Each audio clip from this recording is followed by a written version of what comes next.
Do you want to eat the juiciest, most tenderful and best tasting steak you ever had? Then you need to know what you're going to be grilling on. So I'm going to perform a test for you by cooking 4 steaks on 4 different grilling surfaces. One's going to be cooked on a stainless steel grill grate, one's going to be cooked on a cast iron grill grate, one's going to be cooked on a soapstone, and one's going to be cooked on a cast iron half moon. And it's all going to be done in the Kamado Joe Big Joe.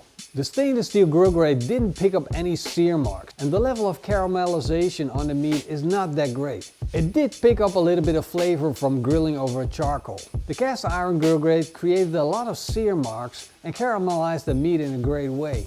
At the same time, it picked up flavor from grilling over charcoal. The cast iron half moon knocked any other steak out of the park with a beautiful sear on the outside. However, it didn't pick up any smoke flavor from grilling over charcoal. During the taste test, I found that I personally liked the seared steak over the cast iron grill grate the best. However, when I dropped in an unknowing bystander and gave him the same steak, he preferred the cast iron half moon over my cast iron grill grates. So there you have it.